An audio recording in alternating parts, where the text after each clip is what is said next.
በስመ አብ ወወልድ ወመንፈስ ቅዱስ አሐዱ አምላክ። የተከበራችሁና የተወደዳችሁ መላ ኦርቶዶክሳውያን በእያላችሁበት ለታላቁና እጅግ ለምንወደው ለጾመ ነነዌ እንኳን አደረሳችሁ። እግዚአብሔር ከናንተ ከኔም ጋር ከሁላችንም ጋር ይሁን።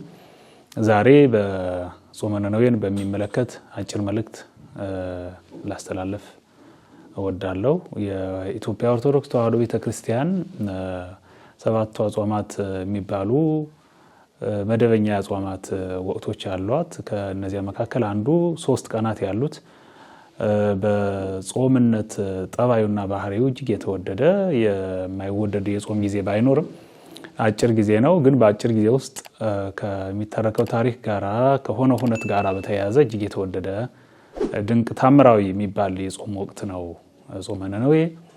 እንግዲህ ለይዘት እንዲያመች ጾምን ቀድሱ ይላል መጽሐፍ። ቅዱስ መጽሐፍ ስናነብ ጾምን ቀድሱ ይላል። ጾምን ቀድሱ ማለት በጾም ባለባችሁ ልክ መጾም ባለባችሁ አግባብ በተጻፈላችሁ መንገድ ጾምን የሚመለከቱ ስርዓቶችን ያሟላ ጾም ጾሙ ማለት ነው። ጾምን ቀድሱ ማለት ጾም የምንቀደስበት እንጂ የምንቀድሰው ባይሆንም፣ ነገር ግን የምንቀደስበትን ጾም ስንጾም የተሟላ እንዲሆን አድርገን ስንጾመው ጾምን ቀደስ ነው ብለን እናምናለን። ከጾም ጋራ የማይገናኙ ነገሮችን በመተው ማለት ነው ጾምን መቀደስ ማለት። ከክፋት ከተንኮል ነፍስን ሊያረክሱ ከሚችሉ ነገሮች ሁሉ በመራቅ የሚደረግ ጾም የተቀደሰ ጾም ይባላል። ወይም የጾምነው ጾም እኛን ሊቀድስ የሚችል ጾም ይሆናል ማለት ነው። እንግዲህ የተከበራችሁና የተወደዳችሁ መላ ኦርቶዶክሳውያን በመላ ዓለም የምትኖሩ ይህንን ጾም የምንጾመው በነነዌ ሰዎች አንጻር ሆነን ነው። ነነዌ የምትባል ታላቅ ተብላ በመጽሐፍ ቅዱስ የምትታወቅ ከተማ ነች። ታላቅ የተባለችበት ምክንያት መንፈሳዊነቷ ወይም የመልካም ስነ ምግባር ያላቸው ሰዎች ብዛት ወይም በከተማዋ የሚሰሩ በጎ ስራዎች ሳይሆኑ ታላቅ ያስባሏት በክፉ ስራዎቻቸው በሚታወቁ የሰዎች ቁጥር ብዛት እና ራሳቸው ታላቅ እንዲባል ባደረጉት በክፋት ታላቅነት በሁለቱም ታላቅ አለ። ዲያብሎስ ለምሳሌ ታላቅ ነው፣ በክፋት ታላቅ ነው። ቅዱስ ሚካኤል ታላቅ ነው፣ በመልካምነት ነው ታላቅ። ታላቅነት በሁለቱም መንገድ ስላለ በክፉ ስነ ምግባራቸው የታወቁ ሃይማኖት የሌላቸው ስነ ምግባር የሌላቸው ሰዎች ያሉባት በግንባታዎቿ እና በመሳሰል ነገሮቿ ታላቅ የተባለች ከተማ ነች ነነዌ። እና በዚያ የነበሩ ሰዎች እየሰሩ ከነበሩት ክፉ ስራ የተነሳ እግዚአብሔርን በማስቀየማቸው ምክንያት እግዚአብሔርም በስራቸው ቅር ስለተሰኘ በቅር በመሰኘቱ ምክንያት ፈጥኖ እርምጃ ሊወስድ መዓት ሊያወርድ የማይፈልግ አባት አምላክ ስለሆነ ሊያስተምራቸው የሚችል ዮናስ የተባለ ደግ መምህር ሊልክላቸው ፈልጎ ዮናስን ና ሂድ ብሎ ሲያዘዘው ዮናስም ቅንነቱ ገደብ ያለፈ ሐዋርያ አገልጋይ ነቢይ አገልጋይ ስለነበረ ከእግዚአብሔር ጋር የማይሆን ክርክር እንደተከራከረ ቅዱስ መጽሐፍ ይናገራል። ወደ ነነዌ ሰዎች ሄደህ አስተምር ሲለው የነነዌ ሰዎች ሊሰሙኝ ስለማይችሉ በሚል ለእግዚአብሔር ሐሳብ የማይመጥን ሙግት ከእግዚአብሔር ካዘዘው ከነነዌ ይልቅ ወደ ተርሴስ በመሄድ ከእግዚአብሔር ለመሰወር ባደረገው የሽሽት ጉዞ የገጠመው መሰናክል በቅዱስ መጽሐፍ ተጽፏል። በትንቢተ ዮናስ ምዕራፍ 1 ተራ ቁጥር 1 እስከ ምዕራፍ 4 ምዕራፎች ብቻ ናቸው ያሉት ትንቢተ ዮናስ የሚባለው። በአራቱም ምዕራፎች ያለውን የመጽሐፍ ቅዱስ ክፍል አንብቡት እናንተ። በዚያ ውስጥ ዮናስ ስለመላኩ ተጽፏል እና የተላከ ዮናስ እግዚአብሔር ካለው ይልቅ እሱ ያለውን የራሱን ስሜት በማዳመጥ ወደ ተርሴስ ሊሄድ ባደረገው ሙከራ ውስጥ መርከቧ መታዘዝ ባለመቻሏ እግዚአብሔር በዚህ አማካኝነት ወደ ተርሴስ ሳይሆን ወደ ነነዌ እንዲሄድ አድርጎታል። ምንድነው የሆነው? ባጭሩ ዮናስ ከእግዚአብሔር ኮበለልኩ ብሎ ባሰበበት መንገድ ወደ ተርሴስ ዋጋ ከፍሎ ገባ ነው የሚለው። እንግዲህ ኦርቶዶክሳውያን ዋጋ ከፍሎ የገባው ከእግዚአብሔር ለመኮብለል ነው፣ ከእግዚአብሔር ለመራቅ ነው። ወደ እግዚአብሔር ለመሄድ ወደ እግዚአብሔር ለመቅረብ ሰው አስራቱን በኩራቱን ቀዳማያቱን ይከፍላል። ተፈጥሯዊና ቁሳዊ ገጸ በረከትን ያቀርባል። እንደ ጥበብ ሰዎች እንደ ሰብአ ሰገል አንዳንዱ ደግሞ ዋጋ ከፍሎ ከእግዚአብሔር ለመኮብለል የሚያደርገውን ጥረት ስናይ የሚገርመን ነው። ዮናስ ከእግዚአብሔር ለመኮብለል ዋጋ ከፍሎ ነው የሚለው። ዋጋ ከፍሎ ትራንስፖርት ከፍሎ ወደ መርከቧ እንደገባ ተጽፏል። አብዛኛው ሰው የሚኖረው የማይገባ ዋጋ እየከፈለ ነው። ከእግዚአብሔር የሚለየውን ስራ ለመስራት ዋጋ እየከፈለ የምንመለከትበት አጋጣሚ ብዙ ነው። ይሄ ትልቁ ሞኝነት ነው። በክርስትና ሕይወት ውስጥ መንፈሳዊ ብስለት ያስፈልጋል ምንለውም ለዚህ ነው። ዋጋ መክፈል የጊዜ በጀት፣ የገንዘብ በጀት፣ የጉልበት በጀት ስንበጀት ትልቁን ድርሻ ሊወስድ የሚገባው የእግዚአብሔር የሆነው ነገር ነው ምንለውም ለዚህ ነው። ዮናስ ትራንስፖርት ከፍሎ ወደ ነነዌ መሄድ ሲገባው ወደ ነነዌ ትራንስፖርት ሳይከፍል ወደ ነነዌ መሄድ ሲገባው ትራንስፖርት ከፍሎ ከእግዚአብሔር ለመኮብለል ወደ ተርሴስ ወደምትሄደው መርከብ ውስጥ ስለመግባቱ ተጽፏል። ሲገባም እንደገባ እንቅልፍ ይዞት ነበረ። እሱ ተኝቷል። እሱ ይዞት የገባ ወደ መርከቡ ይዞት የገባ ጦስ መርከቧን እንደ ልብ እንዳትሄድ እንዳደረጋት፣ በመርከቡ ውስጥም የነበሩ ሰዎች ለከፍተኛ እልቂት ሊጋለጡ እንደነበረ ተጽፏል። ያን ጊዜ ነው እንግዲህ በመርከቡ ውስጥ የነበሩ ሰዎች ግራ ሲጋቡ ምናልባት መርከቧ በክብደት ምክንያት ሊሆን ይችላል መናወጥ የተፈጠረበት ብለው ታላላቆቹን ጭነት ወደ ባህር የጣሉበት ሁኔታ አለ። መጨረሻ ላይ ግን ዞር ብለው መርከቡ መናወጡን ማዕበሉም ያለመቆሙን ያለመረጋጋቱን ሲያዩ ሰዎች ዞር ብለው አንተ ስትገባ እግዚአብሔርን አመልካለሁ ብለህን አልነበረምን? እግዚአብሔርን የምታመልክ ከሆን እስኪ ተነስ ወደ አምላክህ ጸልይ፣ በሰላም እንድንሻገር የራስን ድርሻ ተወጣ ሲሉት ይህ ሁሉ የሆነው በእኔ ምክንያት ነው ስላላቸው ወደ ባህሩም እሱን እንዲጥሉት ቢፈቅድላቸውም አይሆንም በማለታቸው ምክንያት ሰውን በመግደል ሰውን ወደ ባህር በመጣል ባህርን መሻገር አይቻልም በማለታቸው የተለየ አስተውሎት ነው ይሄ። በዚህ ምክንያት እጣ እንዲጣል ተደረገ። እጣ ሲጣልም ወደ ዮናስ እጣው ወጥቷል። በዚህ ምክንያት ዮናስ ወደ ሐይቅ ተጥለዋል። ወደ ባህሩ የተጣለ ዮናስ ወደ ባህር አይደለም ወደ ሌላ ወደ ነነዌ ሊወስድ ወደሚችል ተፈጥሯዊ ትራንስፖርት ውስጥ ነው የተሳፈረው። ያም ዘንዶ ነበረ ወይም ደግሞ አሳነባሪ ነው። አሳነባሪው አፉን ከፍቶ እንዲቀበለው እግዚአብሔር አዘዘ። አፉን ከፍቶ ለዮናስ ሌላ መርከብ ሆኖት 3 ቀን በምላት እየተጓዘ በባህር ውስጥ በአሳነባሪ ሆድ ውስጥ ደግሞ ዮናስ ሆኖ ምንም አይነት ከአየር እጦት ጋር በተያያዘ ችግር ሳይፈጠርበት የረሃብ ችግር ሳይገጥመው የመጠማት ችግር ሳይገጥመው ሌላም በውጭ እያለ ሊያገኝ የሚችለው ነገር ሁሉ ተሟልቶለት ሳይጎልበት እግዚአብሔር እየተንከባከበው በአሳነባሪ ሆድ ውስጥ ሆኖ ወደ ነነዌ ተጉዟል። የተወደዳችሁ መላ ኦርቶዶክሳውያን እግዚአብሔር ሊያሻገር የሚችልባቸው መንገዶች ብዙ ናቸው። እግዚአብሔር እኛ የማናውቃቸው መሻገሪያ እኛ ሊያሻግሩ የሚችሉ የተዘጋጁ መርከቦች አሉን የሚያስብልም ነው። ዮናስ የተሳፈረው ሰው በሰራው መርከብ ነው። እግዚአብሔር ግን ወደ ነነዌ የወሰደው ራሱ ባዘጋጀው መርከብ ነው።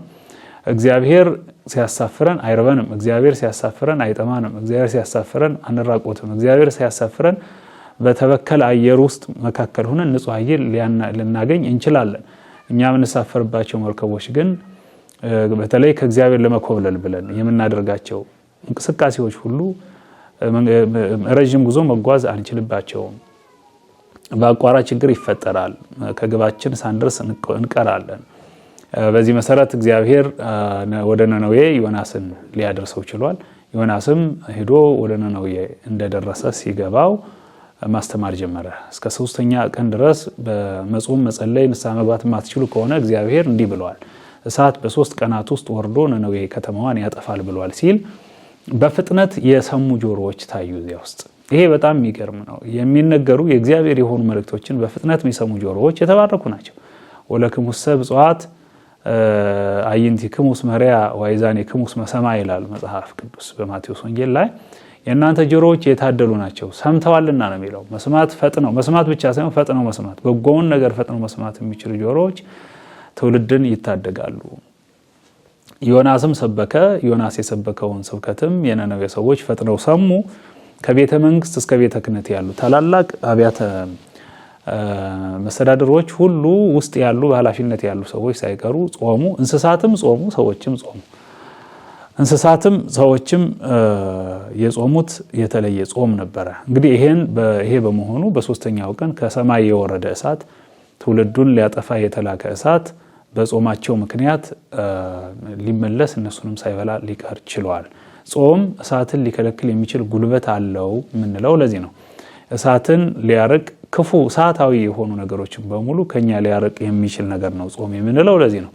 እንጾም ስንልም መድኃኒት እንደሆነ ስለምናውቅ እሳት ይጠፋበታል ጾም፣ ወይም ደግሞ ጾም እሳትን ያጠፋል፣ ጾም የፈላ ውሃን ያቀዘቅዛል፣ ጾም ገደልን ያሻግራል፣ ጾም ረሃብን ያስወግዳል። ረሃብ እንግዲህ ጾም ማለት መራብ ማለት ነው። መጾም ማለት መራብ ማለት ነው። በሌላ በኩል ግን የጾም መድኃኒት ጭምር ነው። የረሃብ መድኃኒት የራባቸው ሰዎች እንዲጠግቡ ካስፈለገ ጾም የሚባለው ምግብ ይመገቡ። ሰውን እየጾመ ከሆነ እየበላ ነው። በሌላ አነጋገር ምን ማለት ነው? ጾም የሚጾም ሰው እየተራበ አይደለም። ጾም የሚጾም ሰው እየበላ ነው። የጾም ምግብ የሚባል አለ በተለምዶ። የጾም ምግብ የሚባለው ራሱ ጾምን መብላት ጭምር ነው። እና የተከበራችሁና የተወደዳችሁ መላ ኦርቶዶክሳውያን የነነዌ ሰዎች በፍጥነት በመመለሳቸው ከሰማይ ሊያጠፋቸው የመጣ እሳት ተመልሶ ሄዷል። መጾም፣ ንስሐ መግባት፣ መመለስ እጅግ ወሳኝ ነገር ነው። ከዚያ በኋላ የታዩ ደግሞ ሌላ የዮናስ የዋህነቶች ታይተዋል። የዮናስ የዋህነት መለያ የሆነው ይሄ እሳት ሲወርድ ዮናስ ደስተኛ አልሆነም ነው የሚለው። ደስተኛ መሆን ነበረበት። ትውልዱ ሲድን፣ ትውልዱ ከእሳት ቃጠሎ እግዚአብሔር በቸርነቱ ሲያድነው፣ በትውልዱም መልካምነት ሰው ከሞት ሲድን ዮናስ መደሰት ነበረበት። በእርግጥ ዮናስን ለመውቀስ ፈልጌ አይደለም። ድርጊቱ ግን እንዲህ የሚያስብል ስለሆነ ነው። በትውልዱ ከእሳት ቃጠሎ መዳን ዮናስ አጉረመረመ። ምን አለ መሰላችሁ? ድሮም እኮ ወደ ነነዌ አልሄድም ያልኩ ለዚህ ነው። እኔ የሰበኩት ስብከት ከንቱ ሆነ። ይኸው እሳት ይወርዳል አልኩ፣ ሳይወርድ ቀረ፣ ውሸታም ተባልኩ። በሌላ በኩል ደግሞ እግዚአብሔር ቸር ነው፣ እሳት አወረደ፣ ነገር ግን እሳቱ ማንንም ሳያጠፋ ተመልሶ ሄደ ብሎ በዚህ ምክንያት ወጣ ብሎ አረፈ፣ ተኛ። በተኛበት ድንገት ጠጋ ብሎ ያረፈበት ዛፍ ፍሬ ወርዶ ራሱን መታውና ደንግጦ ተነሳ። ጎጆ ሰራ ነው የሚለው። በጎጆ እንዳለ የዛፍ ፍሬ መጥቶ ራሱ ላይ ሲያርፍ ተነስቶ ተመለከተና ተቆጣ። ከዚያ በኋላ እግዚአብሔር ተናገረው። ተጠግቶባት የነበረች ዛፍ እሱ የተከላት አይደለችም፣ እሱ ያጠጣት ያሳደጋት አይደለችም። ቀና ሲል ደርቆ የፍሬውም ከግንባሩ ላይ ሲያርፍ አይቶ ተቆጣ። አንተ ባልተከልሃት ዛፍ ደርቃ ስላየሃት ተቆጣህን?